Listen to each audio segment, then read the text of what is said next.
YCP హయాంలో YCP నేతలు కావచ్చు, వారి అనుచరులు కావచ్చు, అక్రమంగా ఇతర భూములు ఆక్రమించుకున్నారు. అది జగమెరిగిన సత్యం. ఎందుకంటే ఇప్పుడు లక్షల్లో దాని మీద ఫిర్యాదులు వస్తూనే ఉన్నాయి.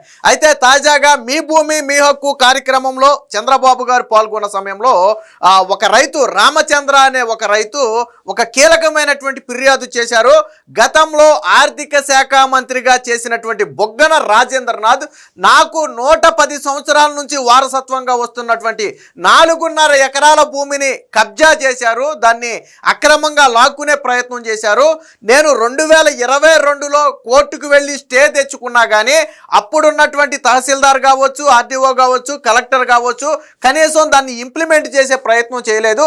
నేను కలెక్టర్ దగ్గరికి 6 సార్లు తిరిగాను, తహసీల్దార్ దగ్గరికి 32 సార్లు తిరిగి అర్జీలు ఇచ్చాను, కానీ ఎవరు నన్ను పట్టించుకోలేదు. పైగా నా పొలంలోకి నేను వెళితే నన్ను కొట్టడానికి వచ్చారు.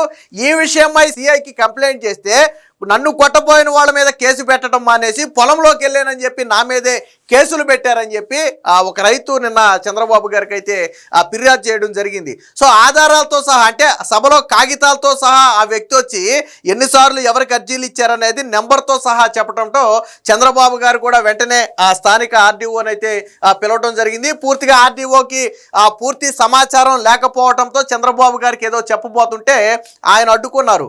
నువ్వు ముందు నీకు తెలియకపోతే ఒకసారి పరిశీలించు, రికార్డ్స్ అన్ని తెప్పించుకుని చూడు. నువ్వు నాకు ఏదో కథలు చెప్పేస్తే తర్వాత నువ్వు ఇబ్బందుల్లో పడతావు. నువ్వు సీఎంతో మాట్లాడుతున్నావు అన్న సంగతి గుర్తుపెట్టుకుని మాట్లాడని చెప్పి ఆ ఆర్డీఓ కూడా ఒక వార్నింగ్ ఇచ్చి వెంటనే మినిస్టర్ ఆర్డీఓని దీని మీద ఒక రిపోర్ట్ రెడీ చేసి రెవెన్యూ శాఖ మినిస్టర్ అనగాని సత్యప్రసాద్కి ఇమీడియట్గా పంపమని, తర్వాత సత్యప్రసాద్ దాని మీద యాక్షన్ తీసుకుంటారని చెప్పి చెప్పడం జరిగింది. ఇంకో మాట కూడా చెప్పారు, ఇక నుంచి అధికారులు ఎవరైనా తప్పులు చేస్తే ఇలా ప్రజల్లోనే పంచాయతీ పెట్టి ప్రజల ముందే వాళ్ళ తప్పులు ఎండగడతాం, నిజంగా అధికారులు తప్పు చేశారని తెలిస్తే కఠినంగా శిక్షిస్తామని చెప్పి కూడా చంద్రబాబు గారు అయితే హెచ్చరించడం జరిగింది. వాస్తవానికి బొగ్గన రాజేంద్రనాథ్ ఓడిపోయిన తర్వాత దాదాపుగా దూరంగా ఉన్నాడు. ఆయన ఎక్కడ కనపడలా. దాదాపు ఈ 20 నెలల కాలంలో 2 సార్లు కూడా ఎక్కడ ప్రెస్ మీట్లో కనపడలా. ఒకసారో 2 సార్లు మాత్రం అప్పులకు సంబంధించి ఏదో మాట్లాడే ప్రయత్నం చేశాడు. వాస్తవానికి ఆయన ఆర్థిక మంత్రి అనే దానికంటే అప్పుల శాఖ మంత్రి అంటే రాష్ట్రంలో బాగా గుర్తుపడతారు. ఎందుకంటే పాపం వైసీపీ అధికారంలో ఉన్న 5 ఏళ్ళు బొగ్గన రాజేంద్ర గారికి ఒకటే పని ఏంటంటే ఢిల్లీ చుట్టూ తిరగాల, బ్యాంకుల చుట్టూ తిరగాల, 1వ తారీఖు కల్లా ఎలాగోలాగిన అప్పులు తీసుకురావాలి. ఎందుకంటే కనీసం ఉద్యోగులు జీతాలకు పెన్షన్లు కూడా ఇవ్వలేని పరిస్థితి అప్పట్లో ఉండేది. అందుకని ఆ విధంగా ఆయనకు అప్పుల శాఖ మంత్రిగా బిరుదు వచ్చింది. సో అలాంటి వ్యక్తే నా భూమిని ఆక్రమించారు అని నిన్న ఫిర్యాదు రావడంతో చంద్రబాబు గారు కూడా కొంచెం దీన్ని సీరియస్గా తీసుకోమని అధికారులకైతే చెప్పడం జరిగింది. దీని మీద నిన్నేదో బొగ్గన రాజేంద్రనాథ్ వివరణ కూడా ఇచ్చే ప్రయత్నం చేశాడు. వాస్తవానికి ఏదో వాళ్ళ ఫ్యామిలీ డిస్ప్యూట్ ఉంది, దానికి నాకు సంబంధం లేదని చెప్పి ఏదో చెప్పే ప్రయత్నం చేశాడు. కానీ అక్కడ రైతు ఏం మాట్లాడాడు ఒకసారి మీరే స్వయంగానండి. 2002లో బొగ్గన రాజేంద్రనాథ్ రెడ్డి 4.5 ఎకరాలు ఆక్రమించుకున్నాడు. 2022లో కోర్టులో స్టే తీసుకొచ్చి స్టే చేసిన ప్యాపుల్ ఎంఆర్ఓ గారు, ప్యాపుల్ సిఐ గారు, డోన్ ఆర్డీఓ గారు, కలెక్టర్ మేడము ఒక్కొక్కసారికి 6 మాటలు విన్నాం, కానీ నాకు స్పందించలే.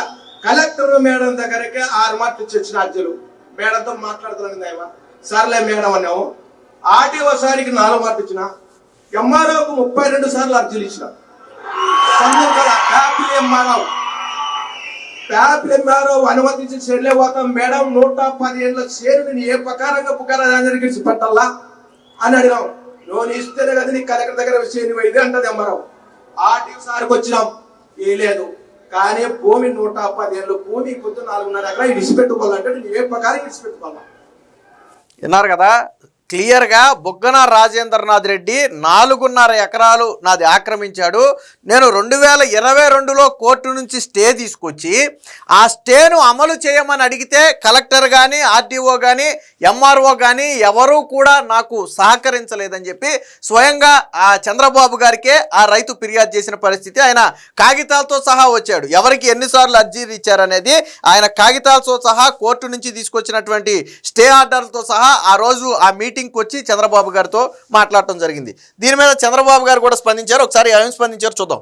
ఎక్కడ తిరిగినా ఎస్ఐ చైన్లో పోతే పట్టకొస్తాడు, క్యాప్ ఎస్ఐ చైన్లో పోతే కేసు రాసాడు, నాది నాకు పెద్ద కేసు అన్నాడు. ఈ ప్రకారంగా వయసారులకు ఇబ్బంది పెట్టి మా పొలం దగ్గర పోయి మమ్మల్ని ఇంట్లో రానికుండా చేనులకు రానికుంటే ఏ తిప్పలు పడదు రైతుని. ఓకే తమ్ముడు, నీ పేరేంటి? మా రామచంద్ర పోలెం రామచంద్ర కోదొడ్డి గ్రామం ప్యాపిల్ మండలం డోన్ తాలూకా నంద్యాల జిల్లా. నువ్వు తిరిగి తిరిగి అలసిపోయావు, చాలా నువ్వు పర్ఫెక్ట్ గా ఉన్నావు. ఇప్పుడు ఆర్డీఓలు ఇక్కడ ఏ ఆర్డీఓ ఇది పేపలి డోనే కదా, ఆర్డీఓ డోన్ డోన్ ఆర్డీఓ కమ్ హియర్. ఇప్పుడు ఆయన అన్నిసార్లు తిరిగాడు. ఏంటి, వాట్ ఈజ్ యువర్ ఇన్ఫర్మేషన్? రేపు రాబోయే రోజుల్లో ఇవన్నీ కూడా ఎవరు తప్పు చేసినా నేను గ్రామ పంచాయతీలోనే పెడతా, ప్రజల్లోనే పెట్టి ఆ సమస్యను పరిష్కారం చేస్తా. వాళ్ళు ఎంత పెద్దోళ్ళైనా కావచ్చు. సార్ నమస్తే సార్. వీళ్ళు కంకర్ మిషన్ సార్, పక్కన అసైన్డ్ పట్టాలు ఉన్నాయి సార్, అది కావాలంటున్నారు సార్. అసైన్డ్ పట్టాలు ఉన్నాయి సార్, వీళ్ళు కంకర్ మిషన్ సార్. అసైన్మెంట్ పట్ట ఈందా వాళ్ళకి ఏరే వాళ్ళు సార్, ఏరే వాళ్ళు సార్ అసైన్డ్ పట్టాలు. ఆయన చెప్పేది మీరు నువ్వు జాగ్రత్తగా, నీకు తెలియకపోతే స్టడీ చేసుకో సార్. మంచిది సార్. మళ్ళా నువ్వు స్టడీ చేసుకోకుండా సార్ నువ్వు నేను డెప్త్కి వెళ్తాను. సరే సార్, మంచిది సార్. నేను డెప్త్కి వెళ్ళిన తర్వాత తప్పు ఉంటే మాత్రం నీకు చాలా ప్రమాదంలో పడతాను. నా దగ్గర చెప్తాను, గుర్తుపెట్టుకో. సార్ మంచిది సార్, మంచిది. నువ్వు స్టడీ చేసావా? యూ డూ వన్ థింగ్, నేను ఇస్తాను, స్టడీ చేసి మినిస్టర్ పంపించండి. నువ్వు కరెక్ట్ గా రికార్డ్స్ అన్ని స్టడీ చేయి. అతనికి కానీ ఏ మాత్రం డాక్యుమెంట్ ఉంది, ఎవరి పేరుతో ఉంది? ఇప్పుడు ఎవరి పేరుతో ఉంది అది? పోలెం రామాదేవి ఎవరావిడ భార్య. కాదు నువ్వు సరే, ఇప్పుడు వాళ్ళకి ఎవరికి ఇచ్చాడు? అతను బుక్కాన రంజన అనుచరులకు ఇచ్చినాడు. వాళ్ళ అనుచరులకు ఇచ్చాడు. అనుచరులకి కేసు కానీ ఇచ్చిన 4 మాటలు సీఏ తీసుకోలే. కేసు కానీ 4 మాటలు ఇచ్చిన, నా చేనులోకి వచ్చి కొట్టేకొచ్చింటే కేసు కానీ తీసుకోలే ప్యాపిల్ సీఏ గారు. ఓకే, కేసు కూడా పెట్టాం.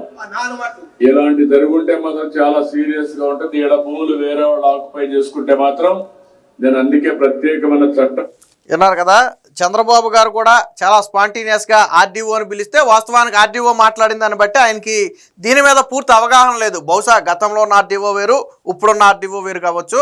ఈయనకి పూర్తిగా ఆ విషయం మీద అవగాహన లేకపోతే చంద్రబాబు గారు ఒక మాట క్లియర్గా చెప్పారు, నీకు అవగాహన లేకపోతే తీసుకుని స్టడీ చేయి, స్టడీ చేసిన తర్వాత ఏంటో చెప్పు, అంతేగాని ఇప్పుడేదో నాకు కథలు చెప్పాలి అంటే నేను తర్వాత దాంట్లో డెప్త్కి వెళ్ళాను అంటే డెప్త్కి వెళ్ళిన తర్వాత మీ తప్పు ఉందని తెలిస్తే అది మీకే ప్రమాదంగా మారద్ది. కాబట్టి ముందు ఆ రికార్డ్స్ అన్ని తీసుకుని దాన్ని స్టడీ చేసి తరువాత మంత్రికి కూడా వెంటనే ఆయన చెప్పడం జరిగింది. వెంటనే రెవెన్యూ శాఖ మినిస్టర్కి పంపితే తరువాత నిర్ణయం ఆయన తీసుకుంటారని చెప్పారు.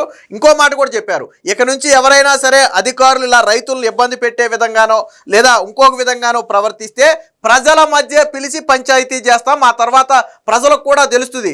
అటు ప్రజల్లో నమ్మకం పెరుగుద్ది, రెండోది అధికారులకు భయం వస్తుంది.